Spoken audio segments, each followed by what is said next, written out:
Hello and welcome साथियों, स्वागत है आपका एक बार फिर से हमारे ऑनलाइन प्लेटफॉर्म में। दोस्तों, आज हम लेके आए हैं आपके लिए MPCHO सन 2020 के MCQs का लास्ट पार्ट।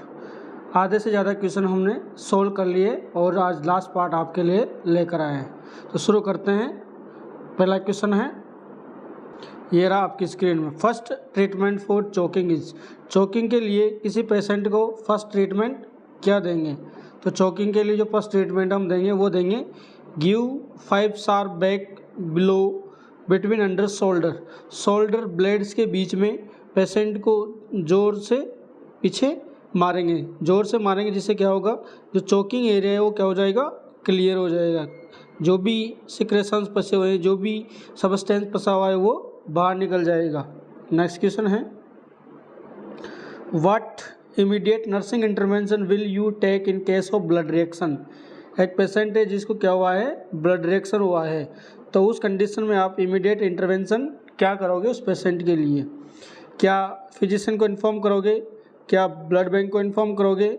क्या आप मॉनिटर करोगे वाइटल साइंस, या फिर ब्लड ट्रांसफ्यूजन को इमीडिएटली स्टॉप कर दोगे और मॉनिटर वाइटल साइंस करोगे? तो आपका आंसर होगा, आपको क्या करना है, स्टॉप करना है इमीडिएटली ब्लड ट्रांसफ्यूजन को, और साथ में उस पेशेंट के वाइटल साइंस असेस करने हैं कि किसी प्रकार का चेंजेस तो वाइटल साइंस में नहीं आया है। Next question, the order to perform CPR as per American Heart Association. American Heart Association के अकॉर्डिंग CPR का जो ऑर्डर है वो क्या होगा? तो CPR का जो ऑर्डर है वो होगा चेस्ट कंप्रेशन, एयरवे और ब्रीथिंग। क्या होगा? CAB हम बोलते हैं। क्या बोलते हैं हम? CAB बोलते हैं। तो आपका आंसर होगा C। Next question, which of these is a permanent method of A contraception. इनमें से कौन सा मेथड परमानेंट मेथड है कॉन्ट्रासेप्शन का? कॉन्डम कौन सा है? बैरियर है। कौन सा है? बैरियर मेथड है। कॉन्ट्रासेप्टिव डिवाइस हम यूज़ करते हैं, जैसे IUDs हम लेंगे। IUDs क्या करेंगे, हम ऐड करेंगे। तो IUDs हम लेंगे तो IUDs क्या होती है, अलग अलग होती है। क्या MTP है, क्या फिर ट्यूबल लाइगेशन या वेसेक्टोमी है? तो जो परमानेंट मेथड है वो है ट्यूबल लाइगेशन और वेसेक्टोमी। ट्यूबल लाइगेशन फीमेल्स में किया जाता है और वेसेक्टोमी मेल में किया जाता है। वहीं बात करें हम कॉन्ट्रासेप्टिव डिवाइस, जैसे कि IUCDs,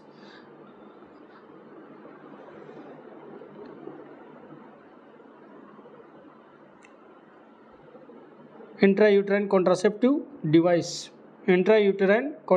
डिवाइस होती है IUCDs। ये अलग अलग होती है। बात करें हम कौन कौन सी होती है, copper T 380A, copper T 380 same line, multi load copper 375,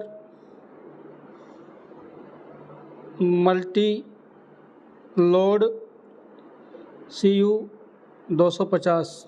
तो ये कॉपर्टीज़ का हम यूज़ कर सकते हैं। जो 380A वाली है हम इसको 10 ईयर तक रख सकते हैं। वहीं बात करें सिमिल लाइन की, इसको भी हम कितने साल तक रख सकते हैं, 10 ईयर तक।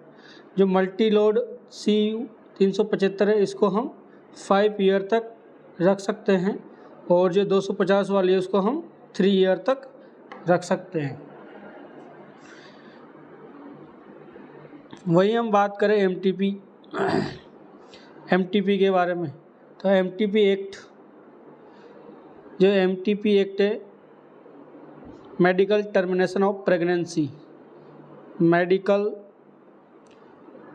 टर्मिनेशन ऑफ प्रेगनेंसी जो एक्ट है वो पार्लियामेंट में 1971 में पास हुआ था। पार्लियामेंट पास्ड कब हुआ? 1971 में। और वहीं हम बात करें फोर्स्ड में कब आया था? फोर्स में कब आया था? तो ये आया था 1972 में। तो यहाँ पर आपके 3 से 4 क्वेश्चन कंप्लीट हो जाते हैं। ठीक है। एमटीपी कितने वीक तक हम अप्रूव्ड कर सकते हैं? एमटीपी को अप्रूव्ड करेंगे तो इसको करेंगे अप टू 20 वीक्स तक क्या कर सकते हैं, हम इसको अप्रूव्ड कर सकते हैं अबॉर्शन के लिए। ठीक है। तो एमटीपी किस में यूज लिया जाता है? अबॉर्शन के लिए। Next question, which one is a natural method of family planning?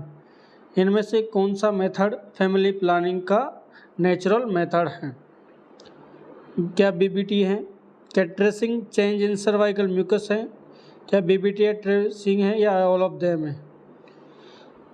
तो क्वेश्चन पूछा गया इन्होंने, आंसर तो सारे सही हैं, लेकिन अगर एक साथ देने हैं तो हम ये देंगे, कौन सा देंगे?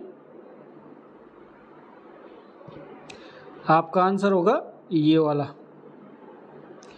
BBT and tracing in cervical में। बीबीटी की फुल फॉर्म क्या है?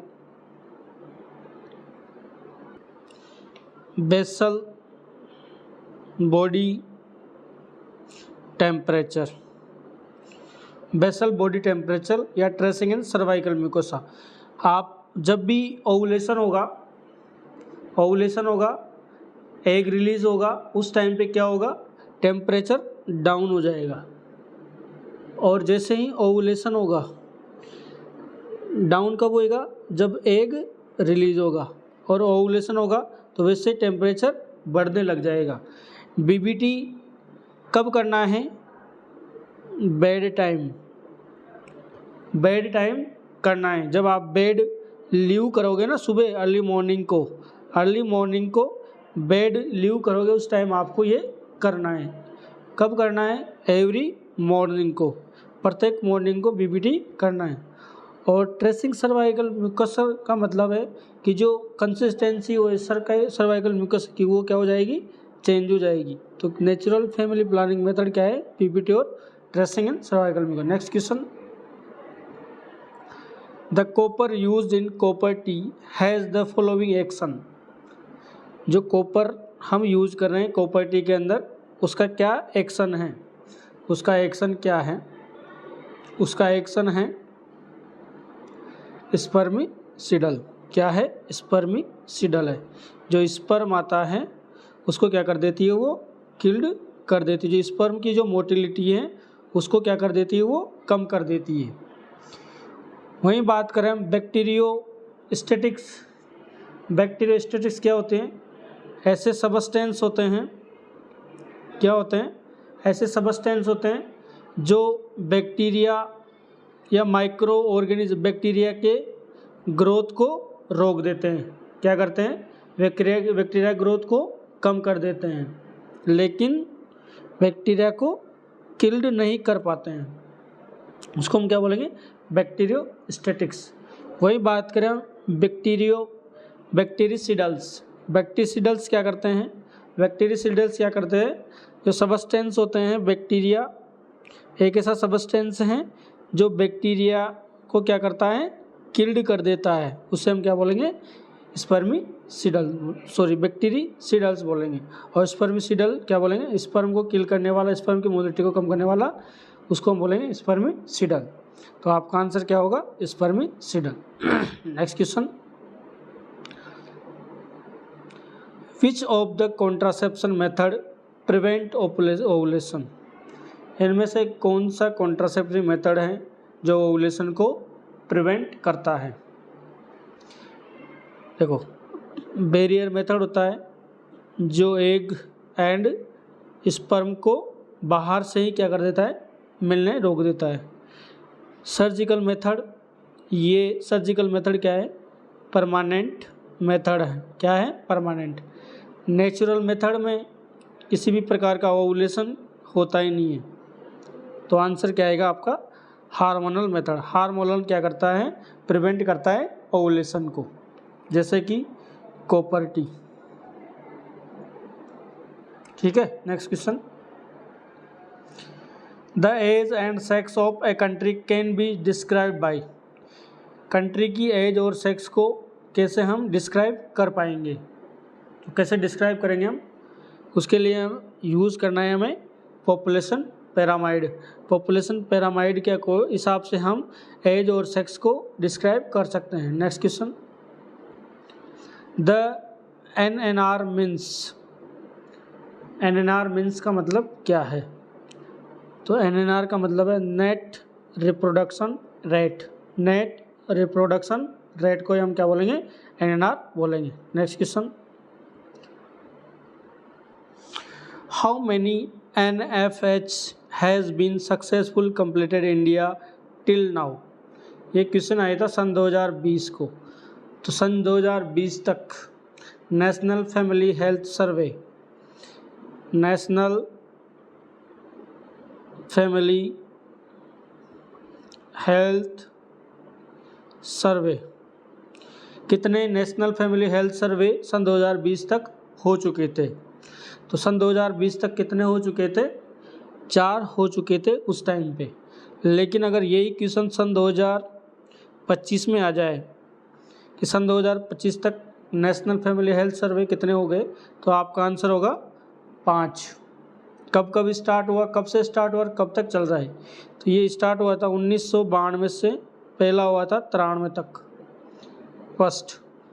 सेकंड हुआ है 1998 99 में। तीसरा हुआ है सन 2005 से सन 2006। चौथा हुआ है सन 2015 से सन 2016 और पांचवा हुआ है सन 2019 से सन 2021 तक। तो जब ये क्वेश्चन पूछा था तब ये पांचवा वाला चल रहा था।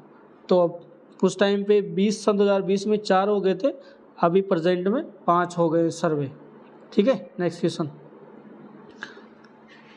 The adolescent people are in which age group as WHO। WHO के अकॉर्डिंग एडोलसेंट हम किसको मानते हैं, तो एडोलसेंट हम मानते हैं 10 ईयर से लेकर 19 साल तक वाले को हम क्या बोलते हैं, एडोलसेंट मानते हैं। इन्फेंट किसको बोलेंगे हम, 28 से दिन से लेकर 1 साल वाले को। टोडलर किसको बोलेंगे, 1 से 3 ईयर वाले को। प्री स्कूलर किसको बोलेंगे, 3 से 6 साल वाले को। और स्कूल एज वाला किसको बोलेंगे, 6 से 12 ईयर वाले को। ठीक है। यहाँ पर नेक्स्ट क्वेश्चन है, the characteristics of adolescent are. Adolescent की विशेषताएं क्या है, एडोलसेंट हम किसको बोल सकते हैं कि उनके उसके हिसाब से। तो एडोलसेंट की जो विशेषताएं वो है रैपिड फिजिकल हैं, साइकोलॉजिकल कंजेनाइटल ग्रोथ इनके अंदर होता है, बिहेवियर चेंजेस हमें देखने को मिलता है और डेवलपमेंट हमें देखने को मिलता है। इसी को हम क्या बोलेंगे, एडोलसेंट बोलेंगे। यानी कि 10 से 19 साल के एज वालों में ये क्वालिटीज़ हमें देखने को मिलती है। नेक्स्ट क्वेश्चन है, national AIDS control programme include. जो नेशनल एड्स कंट्रोल प्रोग्राम है वो इनमें से किसके लिए बनाया गया है, क्या IEC एक्टिविटीज़ के लिए बनाया गया है, क्या यूनिवर्सिटी टॉक्स एड्स प्रोग्राम है उसके लिए, या ऑल ऑफ देम के लिए। तो किसके लिए बनाया गया है, एड्स एजुकेशन के लिए। AIDS national AIDS control programme है, एजुकेशन देते हैं, कैसे प्रिवेंट करना है वो सभी के बारे में बताते हैं। नेक्स्ट क्वेश्चन है, Kishori Shakti Yojana is catering to the need of girls the age group.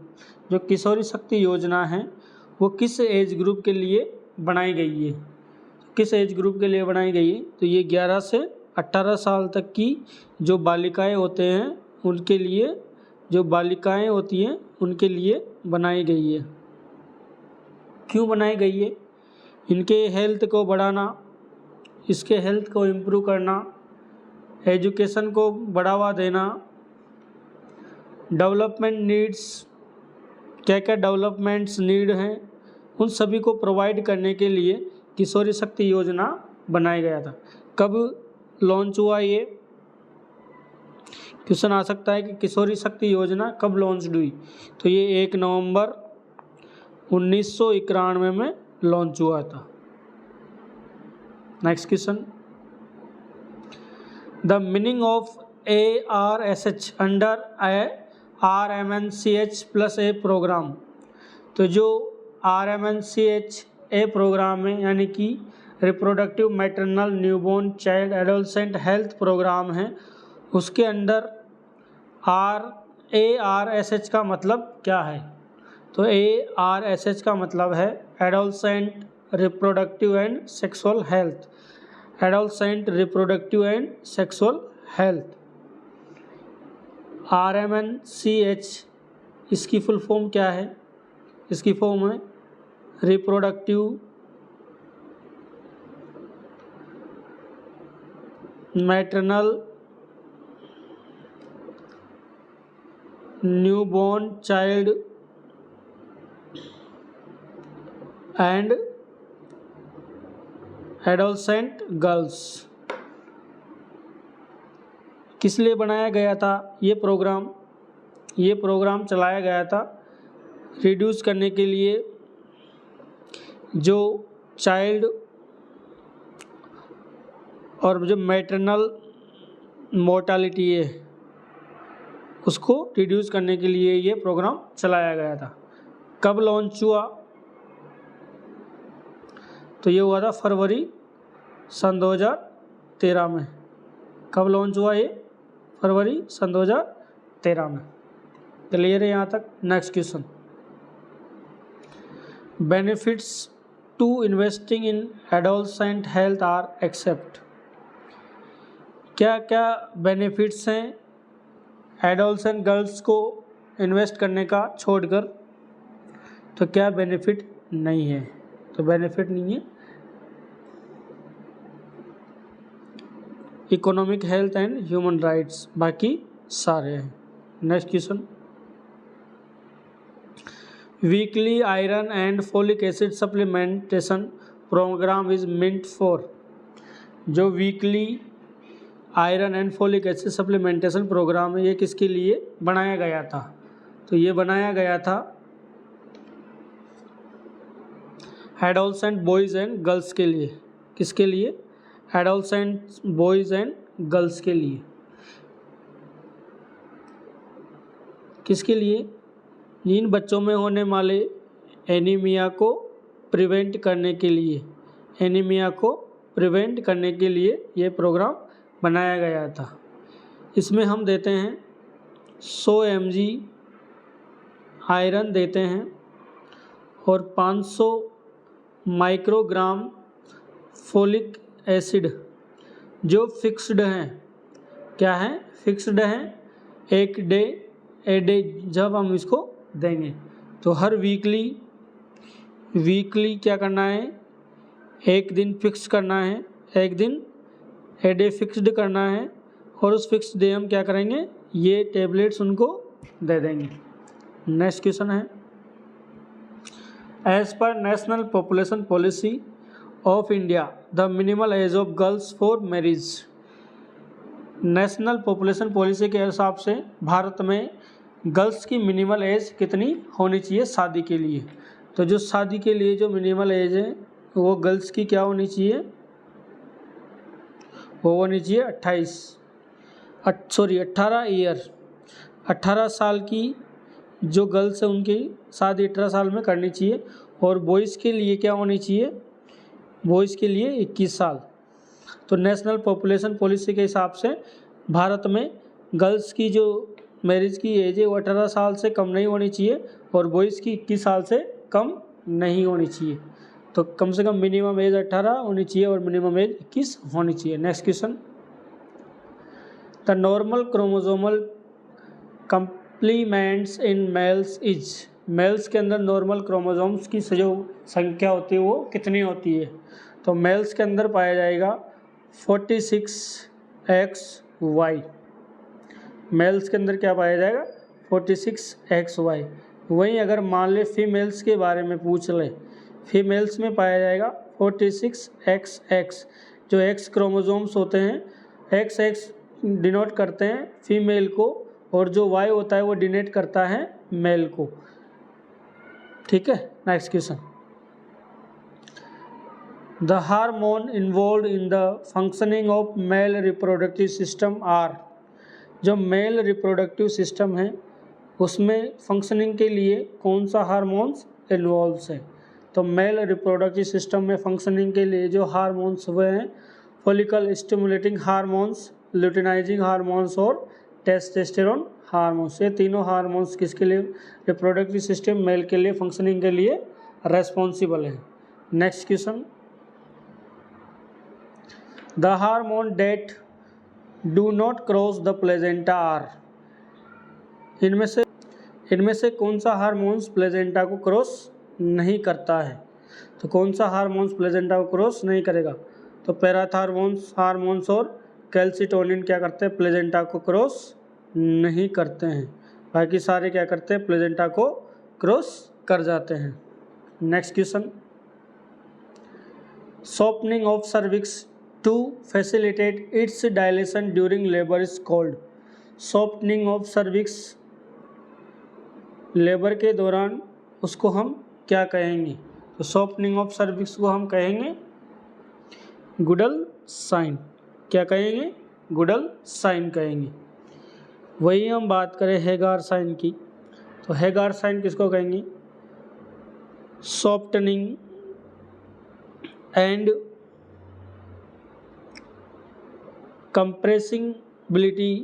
Compressibility of lower uterine segment। softening and compressibility of lower uterine segment, उसको हम क्या कहेंगे? हेगार साइन कहेंगे। ये कब देखने को मिलता है? 8-6 वीक में। वहीं बात करें हम कुछ और जो साइन हैं जो देखने को मिलेंगे प्रेगनेंसी में, वो कौन कौन से होंगे? बात करें हम एक चेडविक साइन। चेडविक साइन हमें देखने को मिलता है। चेडविक साइन क्या होता है? ब्लूइश और वॉयलेट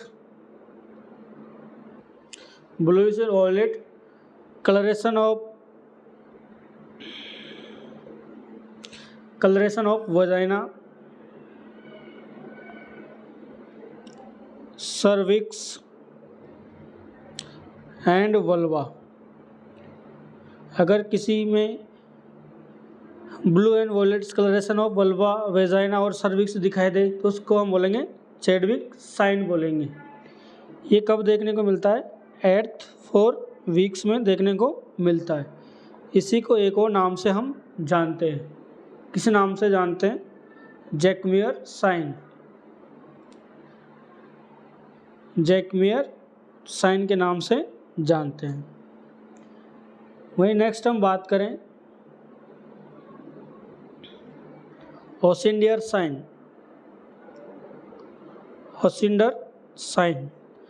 ओसिंडर साइन किसको कहेंगे? Increased pulsation felt through the lateral fornix of vagina. Vagina के जो लेटरल फोनिक्स है उसके अंदर जो पल्सेशन होना, फेल्ट होना इंक्रीज हो जाए, उस कंडीशन को बोलेंगे ओसिंडर साइन। ये हमें 8 वीक में देखने को मिलता है। 8th वीक्स में हम देख सकते हैं। वहीं बात करें पाल्मर साइन। पाल्मर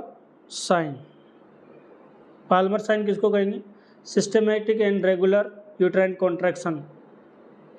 जो बायमैनुअल एग्जामिनेशन किया जाता है, उस दौरान बायमैनुअल एग्जामिनेशन के दौरान सिस्टेमिक और रेगुलर यूटेराइन कॉन्ट्रैक्शन होना उस कंडीशन को क्या कहते हैं, पाल्मर साइन बोलते हैं। ठीक है, यहाँ तक क्लियर है। और लास्ट साइन है जो है ब्रेक्सटोन हिक्स कॉन्ट्रैक्शन। ब्रेक्सटोन हिक्स कॉन्ट्रैक्शन किसे कहेंगे, यानी कि मदर के द्वारा इरेगुलर माइल्ड यूट्राइन कॉन्ट्रैक्शन होना पूरी डिलीवरी में ब्रेक्सटोन कॉन्ट्रैक्शन देखने को मिलता है। इरेगुलर और माइल्ड यूट्राइन कॉन्ट्रैक्शन ये किसके लिए प्रिपेयर करता है, बॉडी को लेबर के लिए प्रिपेयर करता है।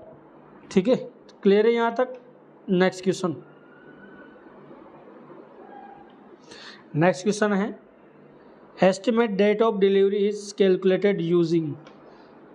जो ईडीडी है, ईडीडी को कैलकुलेट करने के लिए कौन सा जो फॉर्मूला है हम यूज़ लेते हैं। तो ईडीडी को कैलकुलेट करने के लिए हम लेते हैं निगल्स रूल्स हम लेते हैं। इसमें क्या होता है, LMP plus 9 month plus 7 days calculate करके हम क्या निकाल सकते हैं, ईडीडी निकालेंगे। एलएमपी यानी कि लास्ट जो मेंस्ट्रुअल पीरियड है वो उसकी डेट, यानी कि लास्ट मेंस्ट्रुअल पीरियड जैसे आया था 20 मई को आया था, 20 मई सन 2024 को आया था। तो अगर इसकी मान लो हम ईडीडी निकालें तो इसकी ईडीडी होगी 27 फरवरी सन 2025। इसकी क्या आ जाएगी, ईडीडी आ जाएगी। तो आप इस फॉर्मूले के हिसाब से आप इसको कैलकुलेट कर सकते हो। नेक्स्ट क्वेश्चन है the earliest symptoms of pregnancy is. Earliest symptoms of pregnancy का अर्लीस्ट सिम्टम कौन सा है। तो प्रेगनेंसी का अर्लीस्ट सिम्टम है एमनोरिया मतलब एब्सेंस ऑफ मेंस्ट्रुअल साइकिल का बंद हो जाना ही क्या कहलाएगा, एमनोरिया कहलाएगा। क्विकनिंग क्या है, ये 18 से 20 वीक में देखने को मिलता है, जिसमें बच्चे जो मदर है उसको क्या होता है, बच्चे की जो मूवमेंट होती है वो फील होती है, उसको हम क्या बोलते हैं, क्विकनिंग बोलेंगे। 18 से 20 वीक में देखने को मिलती है। Next question, the exercise that help to maintain the tone of pelvic floor muscle is called. Pelvic floor muscles की जो टोन्स को मेंटेन करने के लिए जो एक्सरसाइज की जाती है उसे हम क्या कहते हैं। तो जो एक्सरसाइज की जाती है उसे हम कहते हैं Kegel exercise. Next question, a graphic representation of progress of labour in which cervical dilatation the descent of foetal head plotted against the time is called. यानी कि एक ग्राफिक प्रेजेंटेशन के द्वारा लेबर को हमें क्या करना है, रिप्रेजेंट करना है। तो इसमें सर्वाइकल डायलेशन से लेकर फीटल हेड डिसेंट होने तक के प्लॉटिंग टाइम को हम क्या कहेंगे। तो जो डायग्राम जो रिप्रेजेंटेशन ग्राफिक प्रेजेंटेशन है उस कंडीशन को हम क्या कहें, उसको हम बोलते हैं पार्टोग्राम ही क्या होता है, सर्वाइकल डायलेशन से लेकर फीटल हेड डिसेंट होने तक के जो ग्राफिक रिप्रेजेंटेशन को ऐड करता है उसे बोलते हैं पार्टोग्राम। वहीं बात करें पर्टूरिशन क्या है, पर्टूरिशन को ही हम क्या बोलते हैं, लेबर बोलते हैं, यानी कि नॉर्मल लेबर को ही पर्टूरिशन बोलेंगे। Road to health chart growth chart बोलते हैं। ग्रोथ चार्ट को मॉनिटरिंग करने के ग्रोथ को मॉनिटरिंग करने के लिए जो बनाया जाता है उसको हम क्या बोलते हैं, road to head chart. Next question है, after delivery of the newborn baby umbilical cord should be clamped and cut within. Newborn baby की डिलीवरी होने के बाद कितने समय के बाद हम अम्बिलिकल कॉर्ड को कट करते हैं, क्लेम करते हैं और कट करते हैं। तो हम करेंगे एक से विद इन 1 to 3 मिनट्स के अंदर हम सारा काम कर लेंगे। नेक्स्ट क्वेश्चन है, the most important and effective action in neonate resuscitation is. Neonatal resuscitation के लिए मोस्ट इम्पोर्टेंट और इफेक्टिव एक्शन कौन सा है। बात यहाँ पर नियोनेटल रिससिटेशन की पूछी है, तो नियोनेटल रिससिटेशन के लिए हमारे पास है वेंटिलेशन। क्या है? Ventilation. Next question, the preferred route of administering of epinephrine hydrochloride. Epinephrine hydrochloride देने के लिए कौन सा रूट हम प्रेफर्ड करेंगे? तो एपिनेफ्रिन हाइड्रोक्लोराइड हम देते हैं एंडोट्रेकियल रूट के माध्यम से। किस रूट के माध्यम से? एंडोट्रेकियल रूट के माध्यम। डायरेक्ट कहाँ जाती है? लंग्स के अंदर चली जाती है।